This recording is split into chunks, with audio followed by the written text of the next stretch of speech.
అనకాపల్లిలో శుభప్రదం shopping mall సినీ నటులు మానస వారణాసి మరియు శ్రీదేవి చేతుల మీదుగా గ్రాండ్ ఓపెనింగ్.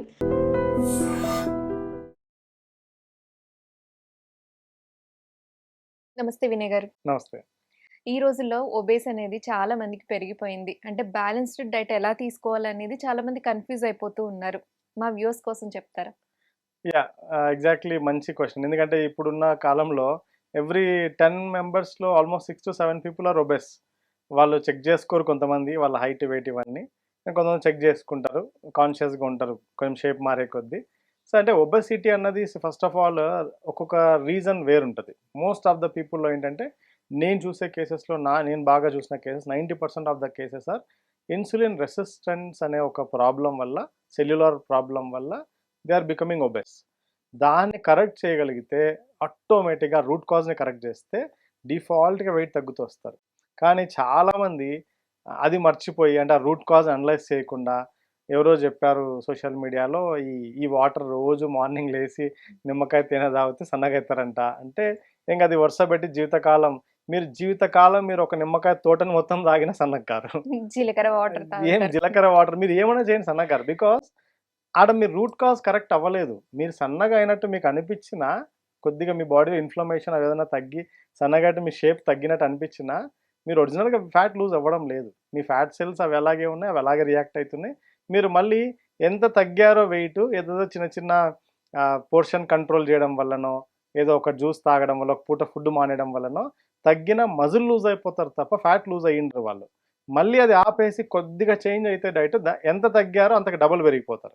ఇలాంటి కేసెస్ నేను రోజు చూస్తూనే ఉంటాను. సో, ఎప్పుడు రూట్ కాజ్‌ని అడ్రెస్ చేయాలి మనం. రూట్ కాజ్‌ని అడ్రెస్ చేయకుండా వాళ్ళ రూట్ కాజ్ ఏంటో ఫస్ట్ చూడాలి. ఆ రూట్ కాజ్‌ని కరెక్ట్ చేస్తే ఆటోమేటిక్‌గా వెయిట్ లూజ్ అవుతారు. సో, ఆ వెయిట్ లూజ్ అయ్యడానికి ఒకవేళ జనరల్‌గా రూట్ కాజ్ అనలైజ్ చేయలేదు. బట్ సింపుల్ రూల్స్ ఏమన్నా మీరు అడిగినట్టుగా ఏం ఫాలో చేస్తే వాళ్ళు ఒకవేళ ఒబెస్ అవ్వకుండా ఉండొచ్చు అని అంటే నేను మొదట్లో కూడా చెప్పాను.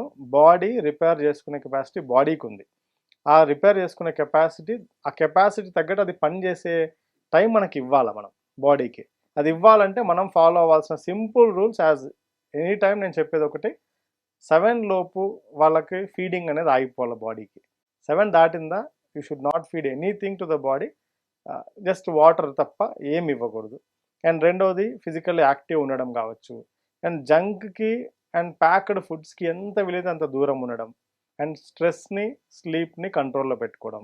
ఇవన్నీ ఒక రామబాణం లాగా అనుకోండి మన బాడీకి. ఇవి చేయగలిగితే బాడీ మీకు ఒక బెస్ట్ పర్ఫార్మెన్స్ని మీకు ఇస్తుంది. అంటే మీరు ఏ విధంగా మీరు వర్క్ చేయాలనుకున్నారో ఆ విధంగా మీరు వర్క్ చేసేటట్టు బాడీ సహకరిస్తుంది. మన బ్రెయిన్ థింకింగ్ సహకరిస్తుంది. మన ఫిజికల్ బాడీ మన స్ట్రెంగ్త్ విషయంలో అన్నిట్లో సహకరిస్తుంది. అలా లేదనుకోండి వెయిట్ ఎందుకు పెరుగుతున్నారో అర్థం కాదు. వాళ్ళకు ఉమెన్‌లో అయితే రకరకాల ఇష్యూస్, మెన్‌లో రకరకాల ఇష్యూస్. ఇలా ఆ ఇష్యూస్ కోసం మళ్ళీ ఎవరున్నారా అని వెతుక్కుంటూ వెళ్తారు. ఇవన్నీ జరుగుతూనే ఉంటాయండి. ఓకే. బాడీ పెయిన్స్ కూడా ఇప్పుడు చూసుకుంటే 30స్‌లోనే స్టార్ట్ అయిపోతున్నాయి. అసలు ఈ బాడీ పెయిన్స్ స్టార్ట్ అవ్వడానికి కూడా రీజన్ న్యూట్రిషనల్ ఫుడ్ అందుకే అంటారా బాడీకి? డెఫినెట్‌గా ఏదో ఒక చిన్న లోపం ఉంటది. ఇప్పుడు నా దగ్గరకొచ్చావు ఇప్పుడు మీరన్నట్టు body pains, unexplained body pains. Blood reports తీస్తే అన్నీ బాగున్నాయి. ఏం ఇష్యూ లేదు. సో, బట్ ఎందుకు బాడీ పెయిన్స్ అంటే ప్యూర్ న్యూట్రిషనల్ డెఫిషియన్సీ. అంతే తప్ప దానికేం పెద్ద కారణాలు ఉండవు కొన్ని. సో, కొన్ని ఏంటంటే కొన్ని రూట్ కాజెస్ చాలా సివియర్ ఉంటాయి. వాళ్ళు అనలైజ్ చేసుకోవాలి. First of all regular diagnosis important. And diagnose చేసుకున్న తర్వాత ఒక ఎక్స్‌పర్ట్ దాన్ని అనలైజ్ చేయగలగడం చాలా ఇంపార్టెంట్. సమ్‌టైమ్స్ ఏంటంటే ఒక సింపుల్ ఒక వాల్యూ వల్ల మనం దాన్ని అనలైజ్ చేయలేం. కొన్ని 2, 3 వాల్యూస్‌ని బ్లడ్ రిపోర్ట్స్‌లో 2, 3 వాల్యూస్‌ని కాలిక్యులేట్ చేయడం వల్ల there might be a underlying root cause ఇది ఉంది అని మనం చెప్పొచ్చు. ఓకే. సో, అలా మనం అనలైజ్ చేయకుండా బ్లైండ్‌గా ఏది ఫాలో చేయొద్దని చెప్తాను ఓకే. నేను పిల్లల్లో ఎవరినైనా. కూడా ఒబేస్ పెరిగిపోతుంది చూసుకుంటే. అండ్ పిల్లలు మిల్క్ తాగడం అనేది ఎంతవరకు మంచిది? అంటే కొంతమంది ఇష్టపడరు, కొంతమంది ఇష్టపడతారు. సో, మిల్క్ కంపల్సరీ పిల్లలు తాగాలా? మిల్క్ అనేది 100% తాగాలా అంటే నేనది మీరు వచ్చే సోర్స్‌ని బట్టి డిసైడ్ చేసుకోమని చెప్తా. అది కూడా ఏంటి అంటే మీరు అంటే ప్యాకెట్ మాల్ ఇవన్నీ కూడా కాకుండా ఏదైనా మీకు అథెంటిక్‌గా యానిమల్ సోర్స్ అంటే బర్రె పాలో, ఆవు పాలో డిపెండింగ్ ఆన్ వాళ్ళ ఏజ్‌ని ప్యాకెట్ బట్టి. మిల్క్ మంచిది కాదంటారా? కాదు అంటే మనం ఎన్నో రకాల అంటే ఎవిడెంట్‌గా చూస్తున్నాము. Like they are made from so many chemicals, process. And ఒక్క మాటలో సింపుల్ లాజిక్ అండి. ఏ పాల తయారీ కంపెనీ ప్యాకెట్ వాళ్ళకు ఫార్మ్స్ ఎక్కడున్నాయి? None of the milk providers ఎవరైతే ప్యాకెట్ ఉన్నాయో nobody has got farm. రేర్గా ఒకరికో ఇద్దరు కొనిండొచ్చు ఏమన్నా, బట్ ఎక్కడ లేవు. అవన్నీ కూడా ఆర్టిఫిషియలే కదా. So how they are getting, దాంట్లో న్యాచురల్ న్యూట్రిషన్ ఉంటుందని మనం ఎలా అనుకుంటాం?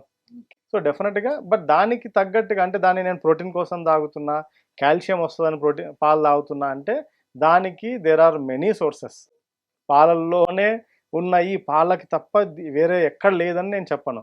అదే ఒకవేళ తల్లి పాలు అనుకోండి, ప్రపంచంలో దాన్ని మించింది ఏది లేదు.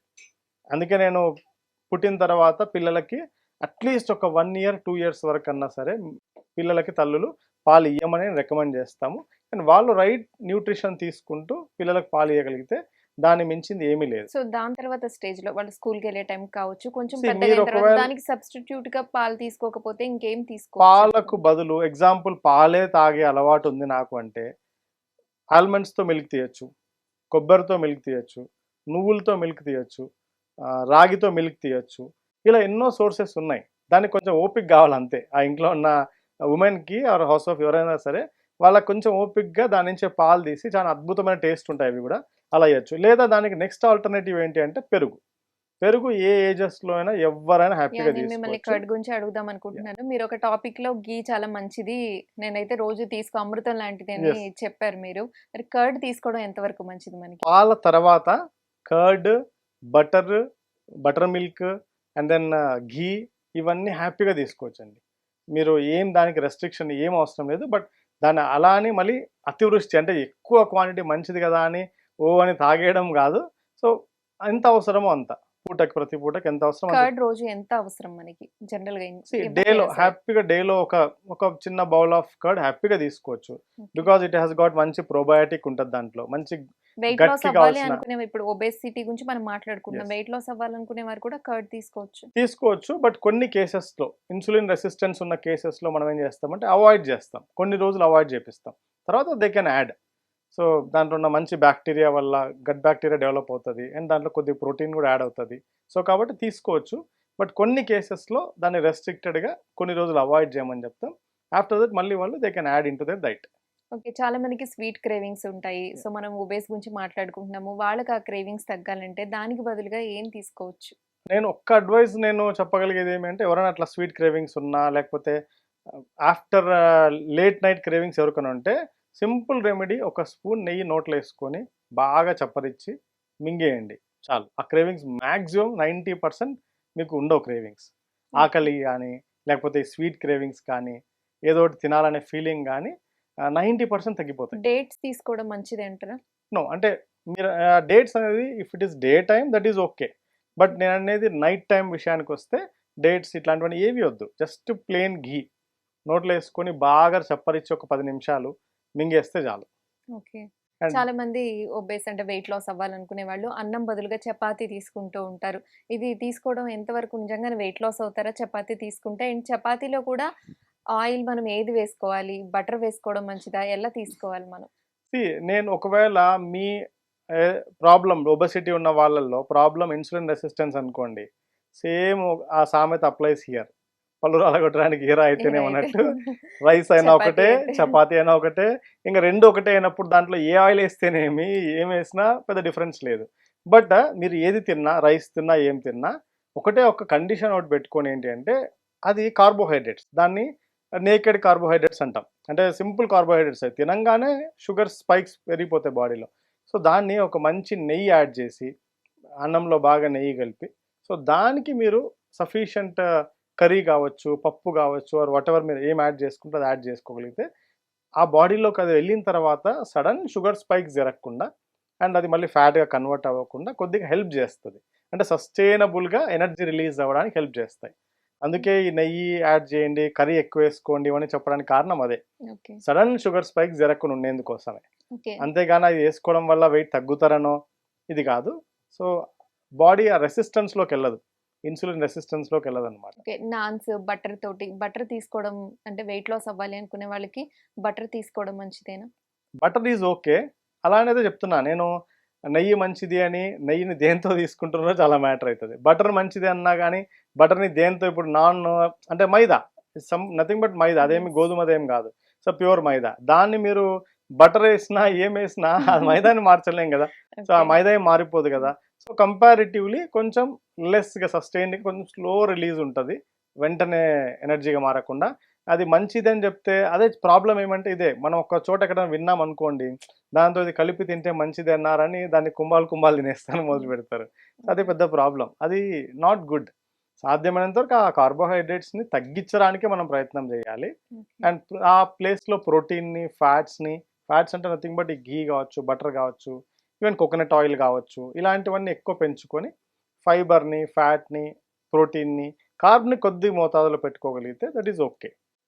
Okay, thank you for information అండి. And for more videos, Please subscribe to iDream. Please subscribe to iDream. Please subscribe iDream. And please subscribe to iDream. For more videos, subscribe to iDream. please like, share and subscribe to the channel. Congratulations, iDream. Subscribe to iDream. Subscribe to iDream. So subscribe to iDream Media.